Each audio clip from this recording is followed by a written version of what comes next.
Thank you, Amber. And it is a fascinating thing. The reading was short, but it really kind of makes the point that I want to make. Right, right when we're asked to paint this picture of peace, I experience it the most with individuals who are buying a house, or maybe they've bought their starter home, but they're ready to move on to a more more permanent home. And of course, it's ideal with people that hunt, but so they're looking for space, right? And they always want to put the house in a place where they don't have to talk to their neighbors, right? And they don't have to deal with people. They don't want to see people. I encourage you sometime pay attention to houses that are being built, especially if they're built on some acreage, right? Where 40, 50 years ago, whenever we built a home, the home got built closer to the road with a gigantic backyard. Today, the homes are being built at the back of the lot with a tiny backyard and a big front yard, right? Where they want to get away and they want privacy. And what really made me curious about that reading is that's an observation from Asia. I would fully expect it here, right, where we're hyper individualistic and we love our privacy, right, and just we love that. But Asia is a much more communal culture, and even there, right, when asked to draw pictures of peace, they remove all the people.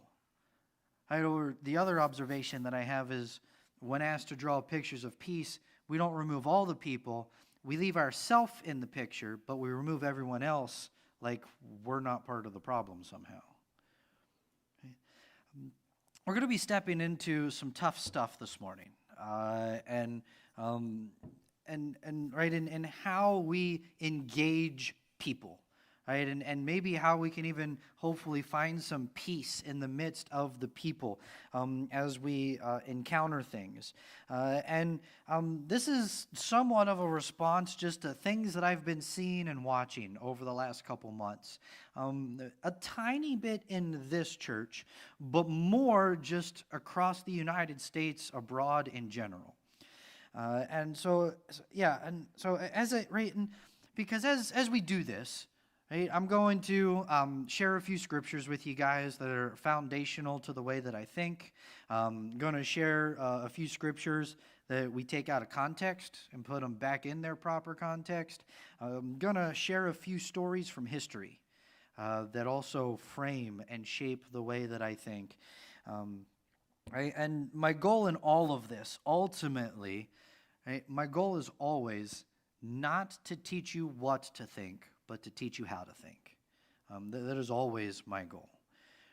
And this process, right, is really important because just the news cycle and everything right now is super tumultuous. It's gotten even more tumultuous as hostilities with Iran are increasing.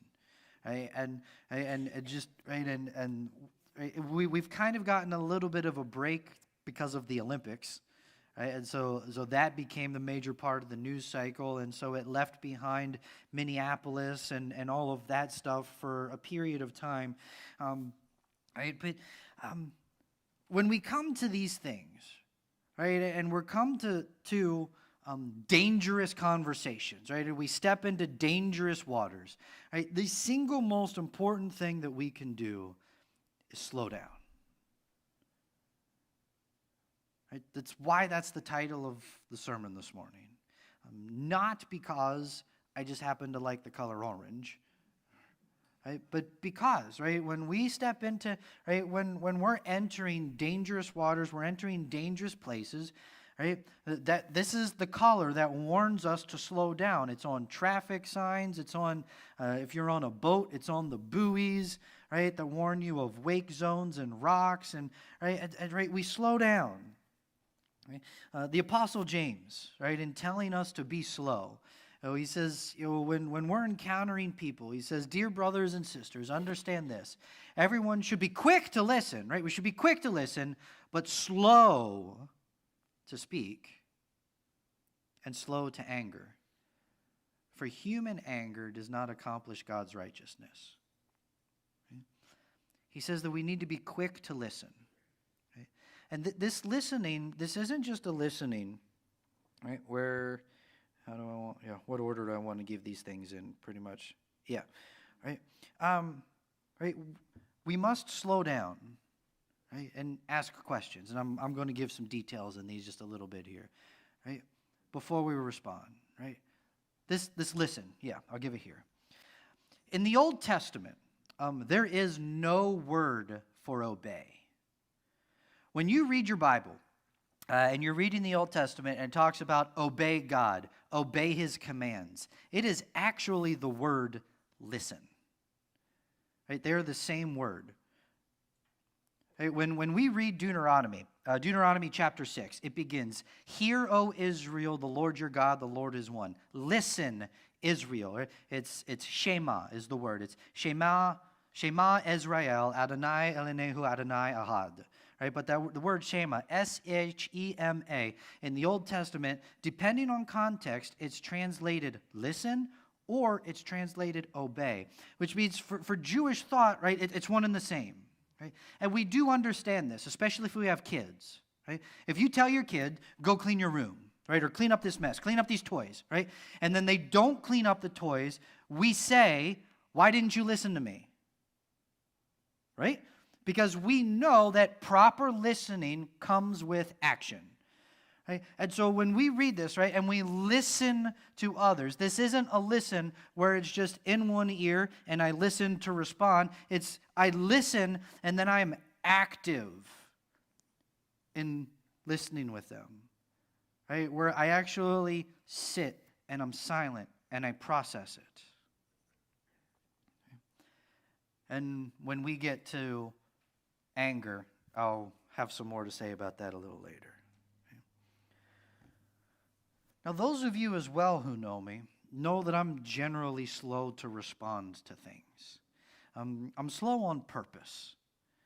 There's another verse from Ephesians that is really foundational for me, and talking about maturity in Christ. And it says that, when we grow into the fullness of Christ, we will no longer be little children, tossed by the waves and blown around by every wind of teaching, by human cunning with cleverness in the techniques of deceit. Right? And so, right, we are not to be a people, right, where we sit down and we turn on the news and the news says, oh, the politician said this, and we go, oh, and right? Or, oh, this happened today, and we go, ah! Right? We are to be a people mature in Christ, right? That is, as they're giving this, right, and the winds are blowing back and forth, and the waves are blowing back and forth, we're more or less sitting firm, and we're asking questions, and we're dissecting, and we're wanting to know more about what it is, rather than responding and being blown around and moved back and forth to everything that's happening. The way that I think of it is, I generally believe that the direction that I'm headed in is from the Lord. And so I'm not going to let other people change that direction. I'm not going to let the wind blow, and I'm not going to let the waves blow and change the direction that I'm heading. I want God to be the one that changes my direction. Right? Especially, and I'm going to get to this with some of the stories that I tell, is some of what we experience is cleverness and deceit. But if we were to sit down today and we were to turn on the news, the events are pretty tumultuous, right? The storms are rising, the wind is blowing, the waves are crashing, or at least the person on the TV that's talking wants you to think so. And so how do we respond to that? Or what are processes that we go through when we respond? And so as James already said, right, he says we want to be quick to listen. Right, which means that we're quick to ask questions and we listen with genuine curiosity. And when listening, we're willing to invite critique of our own point of view. We listen to learn, we listen to understand, not to respond. I have this problem, and it's a reaction of mine that I've had to unlearn, right, where I interrupt people. Right, where somebody's speaking, right? And sometimes it's because you said something and it's got me so excited that I really want to share with you too. right? But when I interrupt you, I'm telling you that what I have to say is more important than what you have to say, right? Or there's times where you've said something that I disagree with, and I want to correct you, and so I break in and I interrupt you, right? But and when I do that, I have to, once I realize that I've done it, I have to apologize to the person and then back up and ask them to continue. Right? Because what has happened there, right, is they're speaking, but I'm not listening because my brain's working on what I'm going to say in response. My brain is more focused on what I'm going to say than it is what they are currently saying. Right? And James says, no, like this is an active listening. Right? And so we listen. Right? We can show that we're listening by asking questions. Right? Tell me more about this thing that you just said. Or, how did you arrive at this conclusion? Right? Or like, where did, right? We ask questions and seeking to be able to understand. Right? As we do these things, right, there are going to be moments, right, where somebody says something or somebody does something, and we can draw conclusions pretty quickly. Right? If somebody tells us a story about how the bank on the corner got robbed, we can pretty quickly draw conclusions that that is a bad thing. Right? There are going to be times when it's a lot harder to draw conclusions, and we need to be curious. Right? I'm driving up the Holly Pike, and I just got passed by somebody who's doing 10 miles an hour faster than I am because they can't wait to get where they're going. Well, why not? Right? If you're just being selfish and you're in a hurry, man, I hope the police catch you when you get to the other side of the hill there. Right? But if your wife's water just broke and you're trying to get to the hospital so she can deliver at the hospital, you have my sympathy. Godspeed. Right? A couple years ago, before I met Christine, I was still living down on the other side of the mountain. And I was outside working, and I saw a bunch of people walking through the woods behind the house. And they're not supposed to be there. So I went back curious. Why are these people trespassing on our hunting ground? And so I walked back there, and with all curiosity, I asked them, hey, what's going on? Right? What are we doing here? Right? And a neighbor who lives down closer to the bottom of the hill, actually closer to around your area, Krista, had some pigs, and one of the pigs got out. Some of the pigs had gotten out, and one had made its way up into my property. Right? I was like, oh, okay, well, let me help you get it rounded up. Right? And so I joined them, right, and helped them get the pig and started moving it back down closer to where they eventually did catch it and got it down to where it belonged. Right? But that was it, right? What I see is people are trespassing. I needed to ask more questions. Why? Right? So we go and we listen and we seek understanding.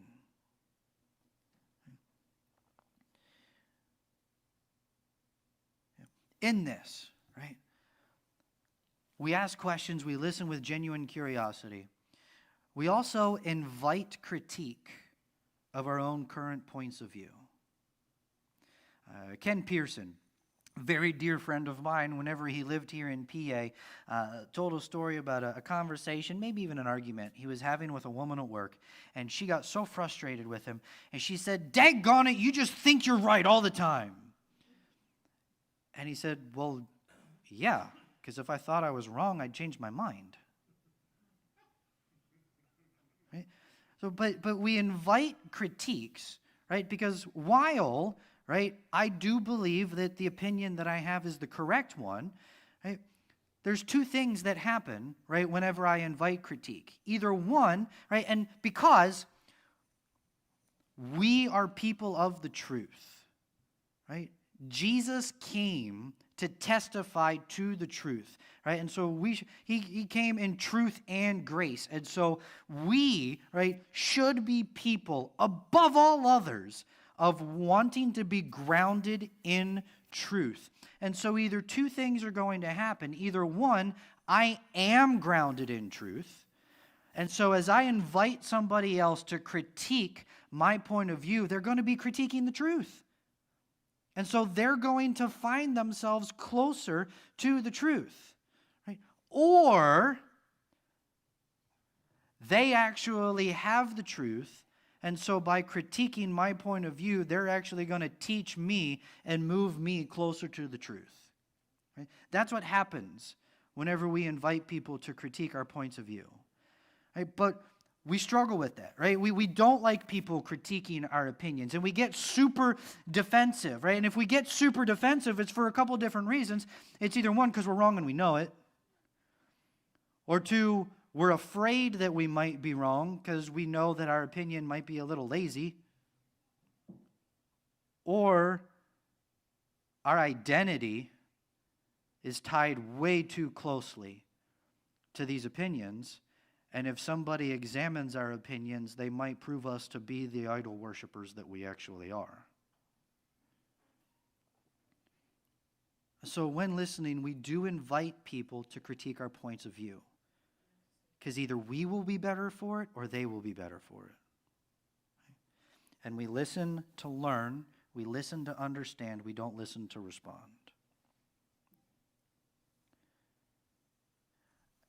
In all of this, right?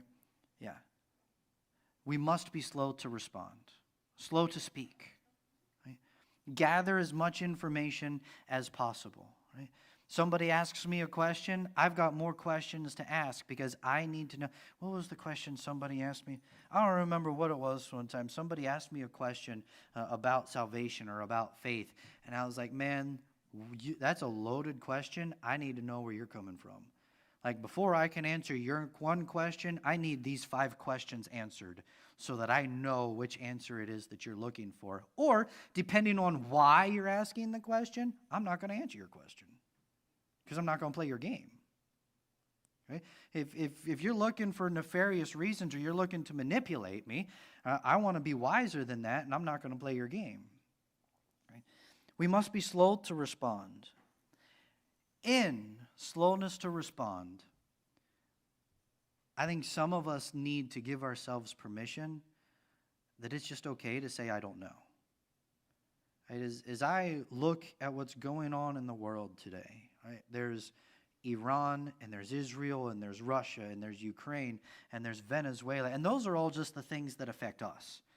Right? And then there's human trafficking, and there's drug smuggling, all right? And then there's what's going on in Carlisle, and then there's Cumberland Valley, and then there's Mount Holly, both the borough and the school, right? And like it is not possible to have a properly informed opinion about all of it. Right? If I did, I wouldn't be able to do my job because I would spend all of my time researching those things. Right? So we need to give ourselves permission to not have an opinion or just simply say, I don't know. Right? And some of us need to be told, don't bother having an opinion. You need to go home and do some more research. Right? So we must be slow to respond.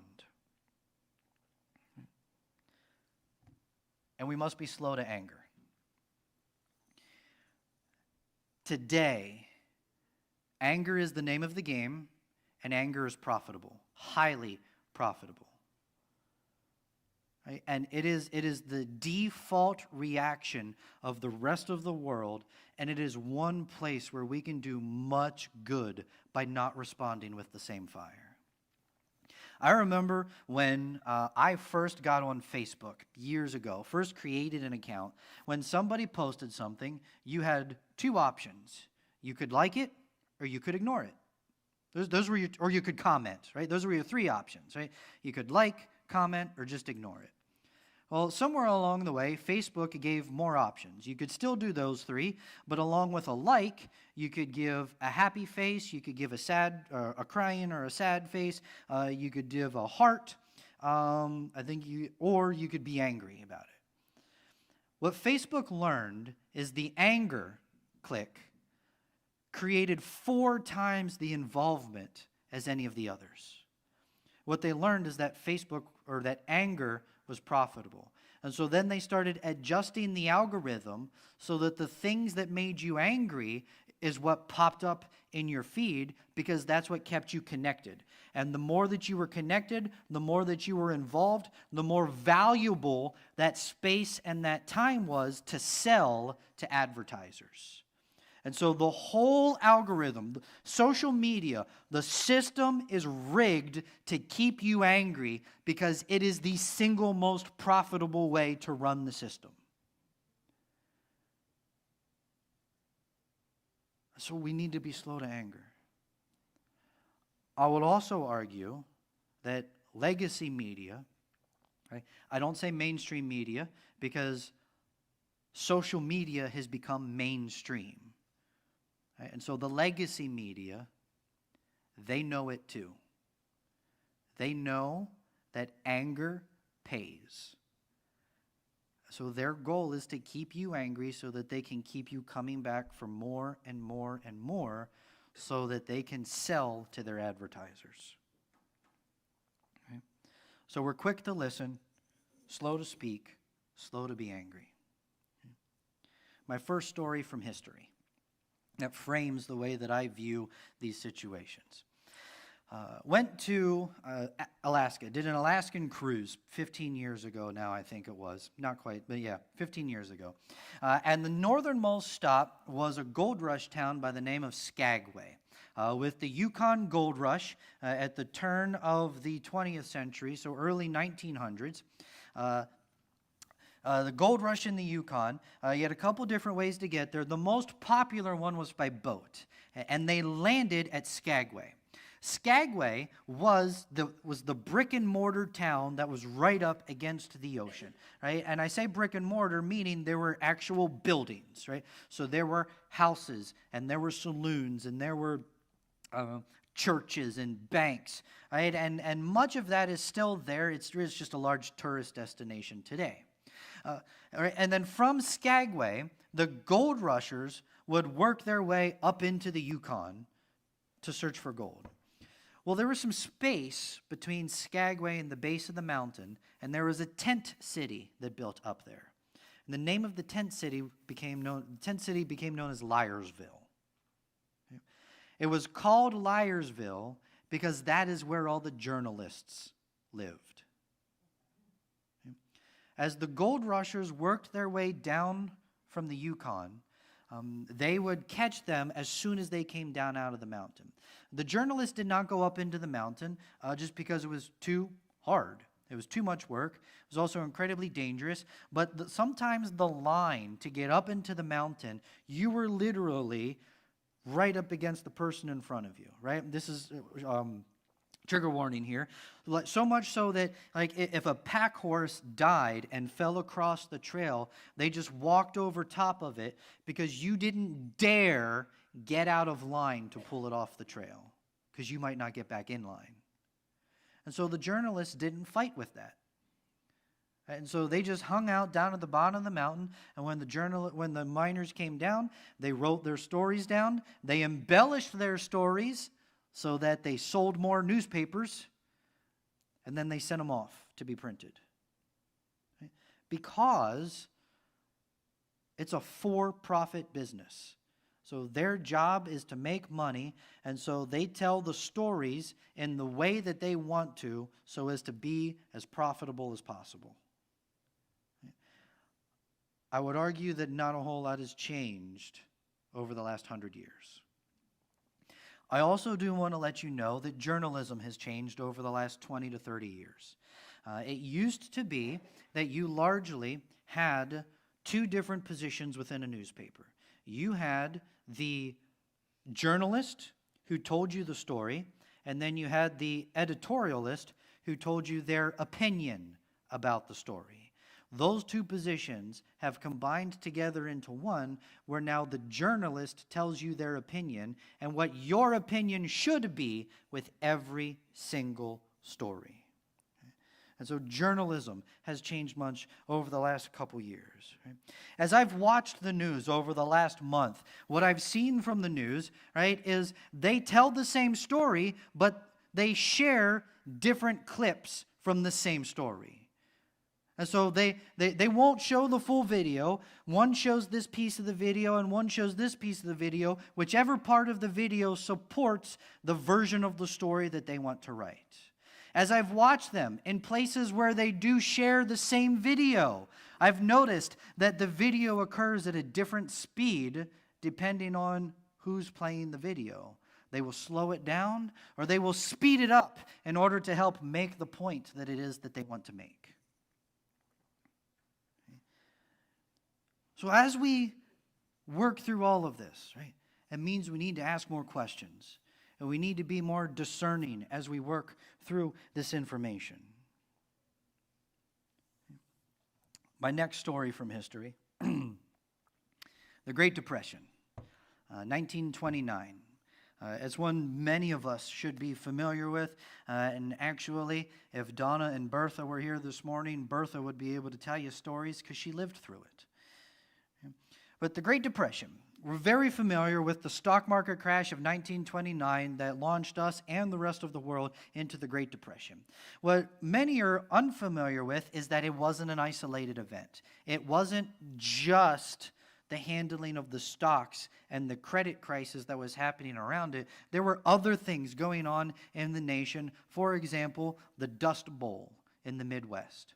Out in the Midwest, there was a couple-year drought that was going on, and the farmers out there were struggling to produce. So they were struggling financially, but also their lack of production also affected the rest of the nation. The U.S. government saw this, and so they told the farmers, go plow your fields because the dust that you make from plowing your fields will get into the sky and it will combine with the stuff in the sky and it will create clouds and cause it to rain. The government knew it was a lie, but they told the farmers to do it anyways because they knew that it would keep them distracted and it would take their minds off of their problems. And in giving that instruction, they actually created the Dust Bowl, which made the Depression even worse. I argue again, not a whole lot has changed in 100 years. As I watch what is being said, and as these things are going on, I watch what is being said back and forth, especially with what's going on in Minneapolis.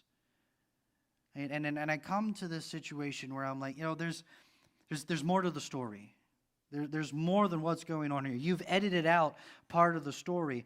Or you're only telling one piece of the story. Or there's this critique of what's going on, right? One side is critiquing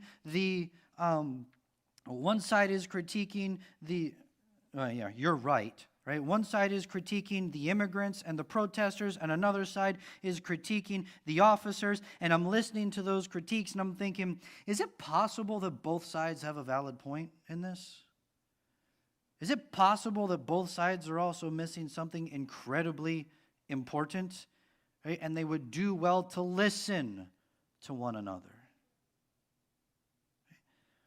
Like, I'm generally one that, there are officers there, right, who are doing good, right, and they're doing their jobs. Right? But what I also know, right, is the protesters have valid complaints. One of the things that's happening over there is they're working through the roles of refugees.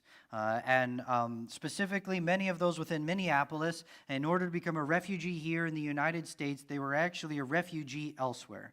And while they were refugees elsewhere, they're going through background checks and all of this stuff to be vetted, and then they come to the United States, and they have a year to get their green card.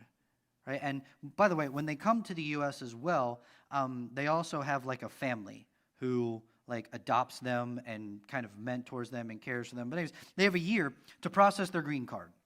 Right? And so, they don't have their green cards yet, and so they're being called by immigration enforcement to come and meet and talk about why don't have their green card yet. And then what should be just a meeting, right, to process some paperwork, they're then being arrested, they're then being detained, and then hauled down to Texas to be processed.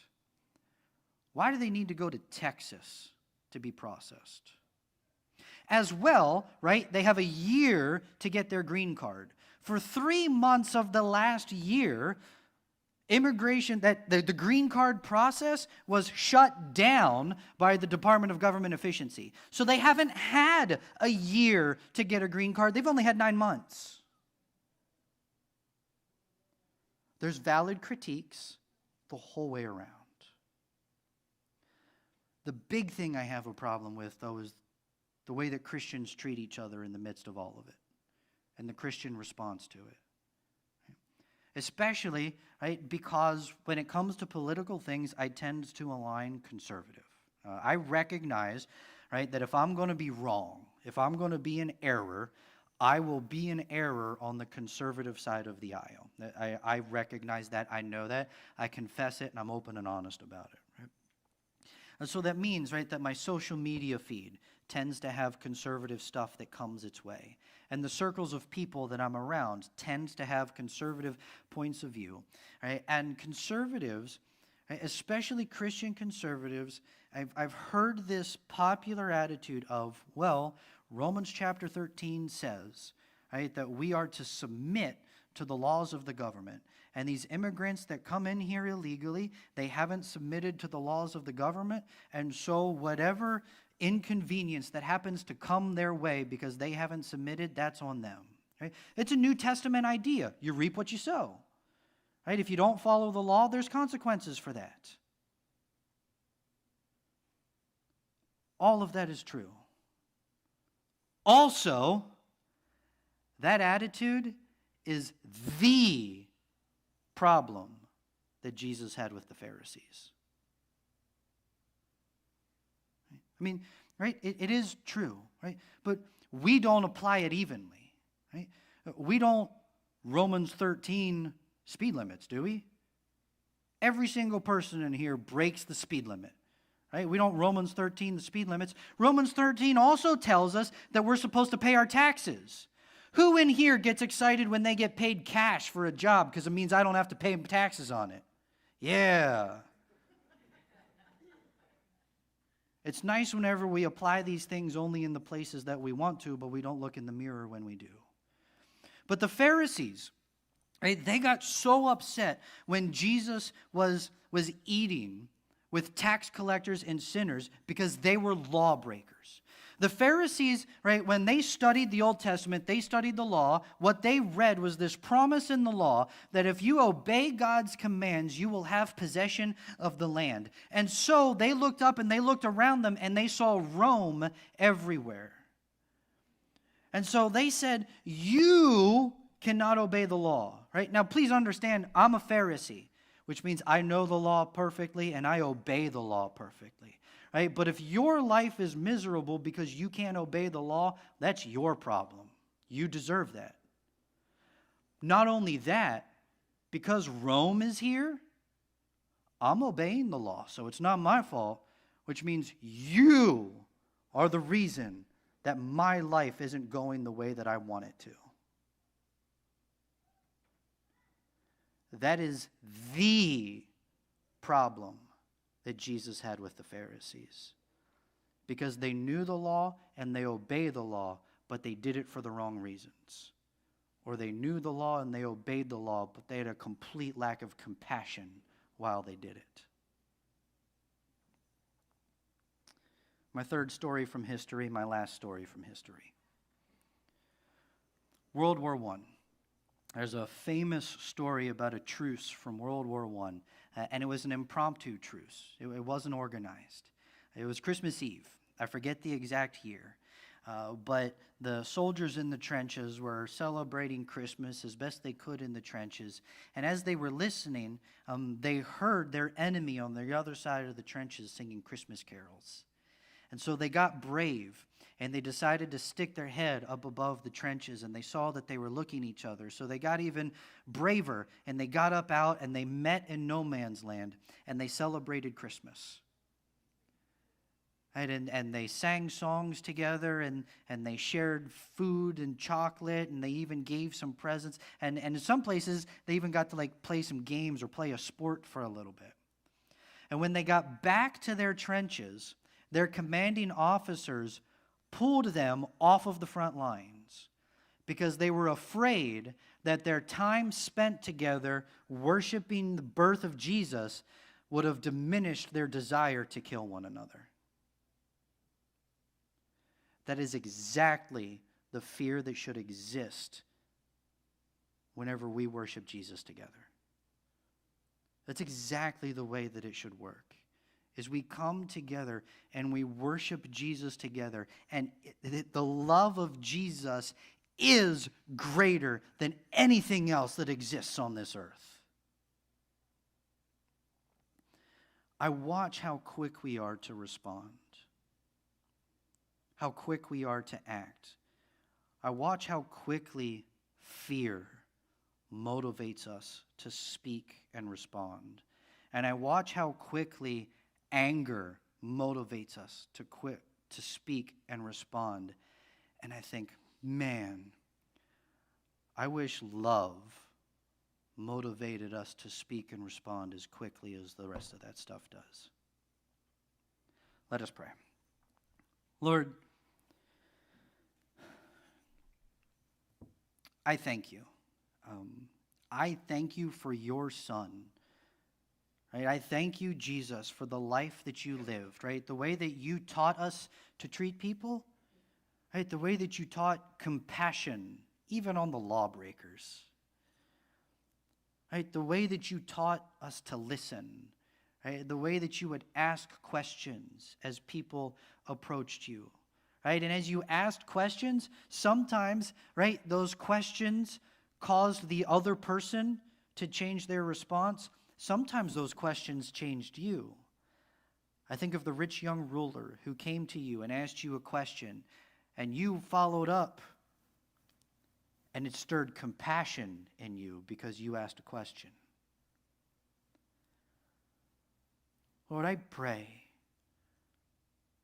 that we would be a people that looks to you and experiences just how powerful your love can be, experiences just how powerful your example is, Lord, and that we would be a people that we would do so much more than just come to a Sunday morning and worship you and praise you and then leave here and head back to these other tribes. No, I wish that we would be a people that comes and worships you, and that this would be our defining moment. Right? This, our love for you and our love for each other and our love for others, the way that you commanded it, would be the thing that defines us. So that when the world looks at us, they don't see an angry people, they see a peaceful people. They see a people that sings, "I've got peace like a river," and we actually do. We'll see a people that reads verses like about the peace that surpasses understanding, and we actually have it.